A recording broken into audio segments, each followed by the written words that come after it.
Please give me the words so I can talk to women, so I can talk to your daughters, so we can talk to them, to help them to feel better, to have better mental health, to have more clarity, to have more calm and peace in their motherhood.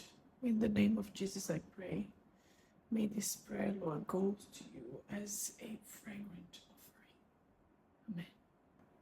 Hello, ladies. Welcome back to my channel. I'm Nataly, a registered counselor.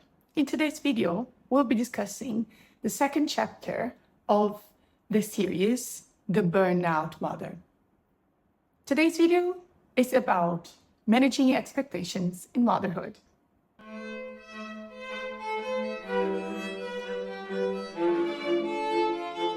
This is going to be a very real conversation between you and me. And I hope you listen to this with open mind and open heart, because I'll be pressing a few buttons we have. And often it's uncomfortable when someone presses our buttons. So in saying that, I'll ask you a question. How much of our frustration is actually a fruit of unreal expectations? How often do you get frustrated? If you get frustrated all the time, you might consider that you might be the problem, not all the world around you. But today we're talking about motherhood. So what do I mean by expectations? I'll explain. We're often so displeased with our children's behaviors. We believe they should know better. We are tired of explaining things over and over again. And as they grow, it seems these expectations grow with them. We go over telling them over and over again how we do everything within our power to make their lives better, as if they had to live up to these very expectations of ours, as if they had to work hard to make us satisfied, to make us happy, to make us feel comfortable.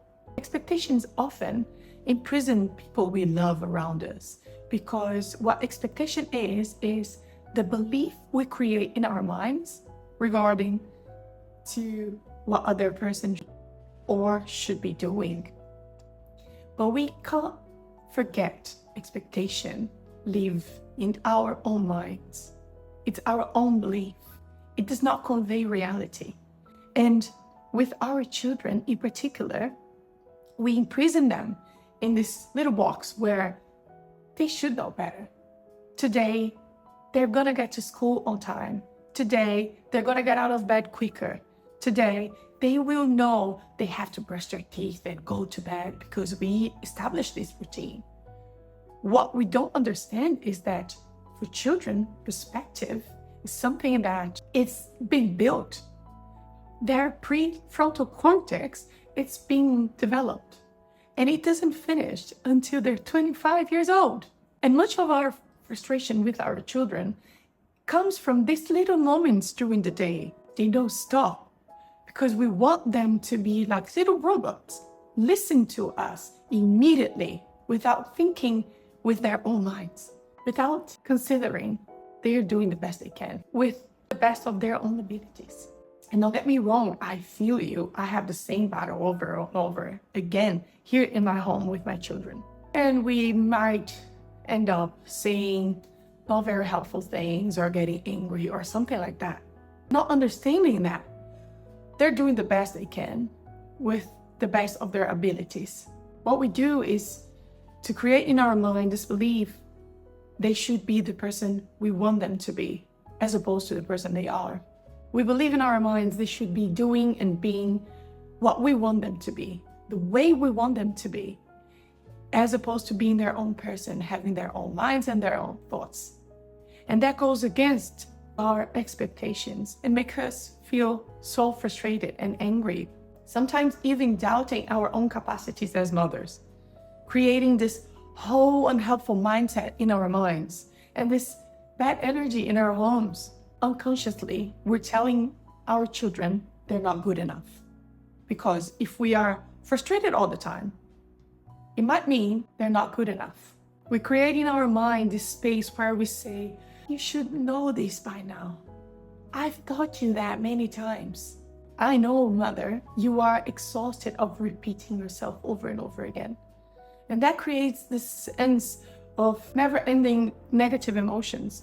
Some days are so heavy that you feel that you're doing everything wrong.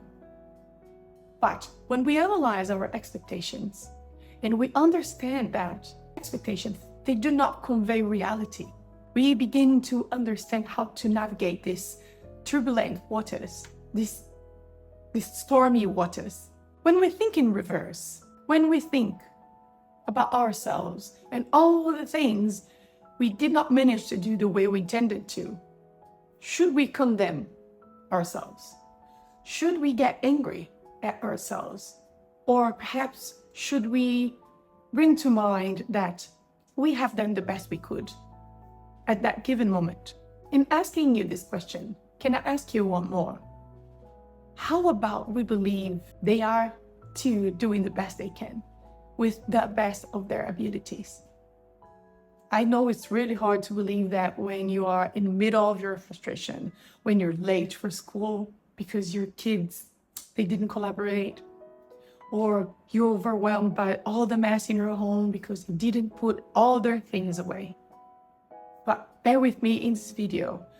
By the end of the video, if you don't feel a little bit better about this whole situation, please let me know in the comments. At the end of the video, I assure you, you're going to feel differently about this whole situation.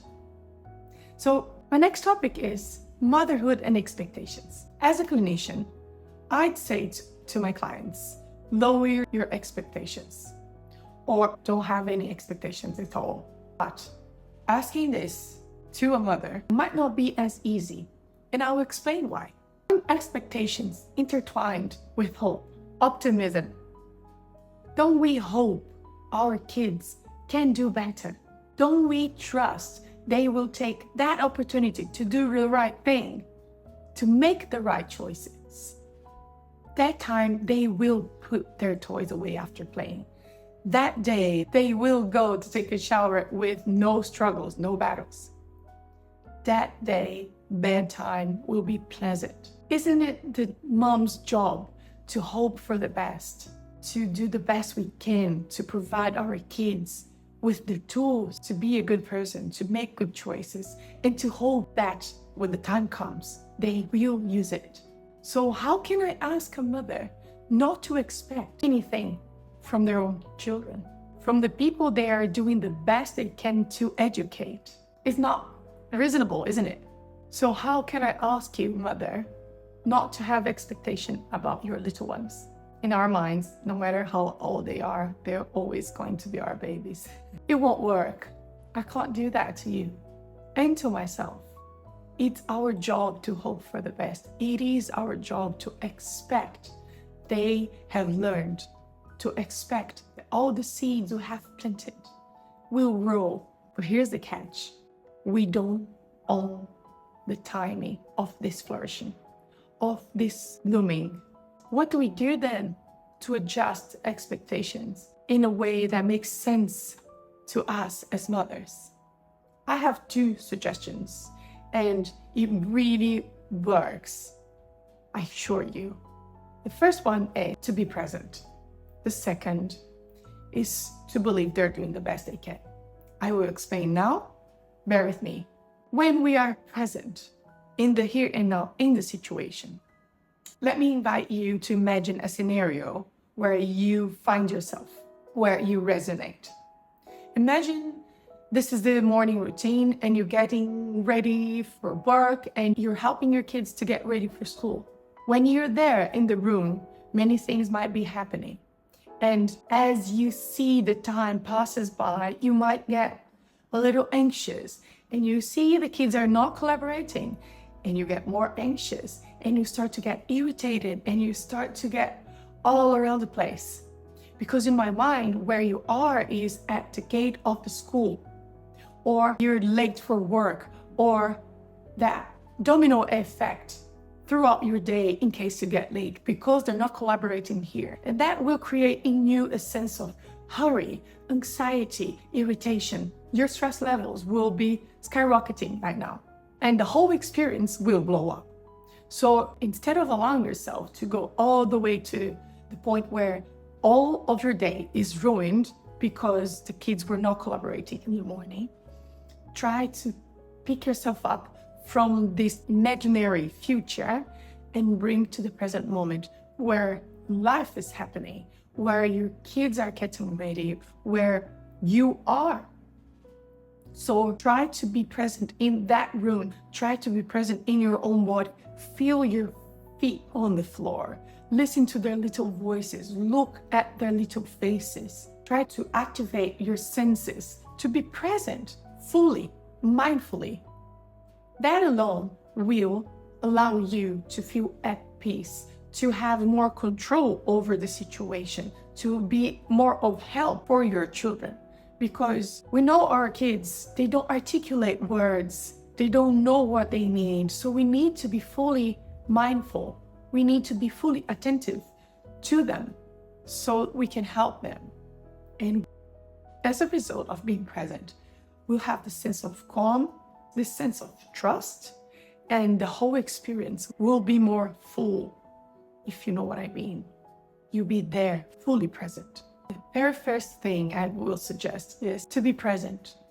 Because you see, expectations, they take us away from the present moment and bring us to a future where something wrong happens. In the scenario of getting late for school and such. So being present, it is a true antidote for the stress levels in this sense. Secondly, is to believe they are doing the best they can. To believe and trust they are not being lazy or being defiant or being stubborn just for the sake of being, or just because they want to make you suffer or something like that. Put in your mind that you trust they're doing the best they can. And if you can say that to them, it's helpful too.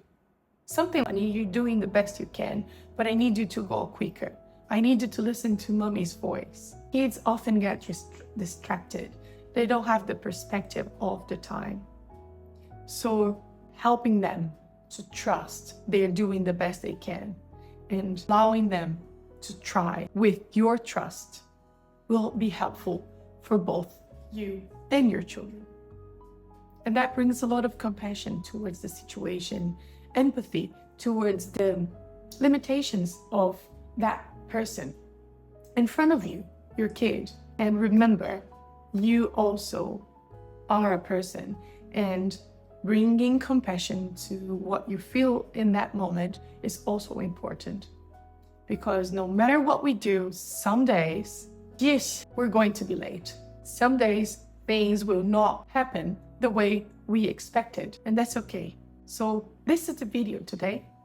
I hope it made sense. I hope the content of this video will help you to adjust your expectations.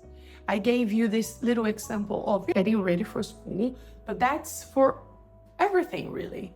Every little stressful situation in your household, which is very common to be repetitive. Shower, struggle. Going to school, struggle. Doing homework, struggle.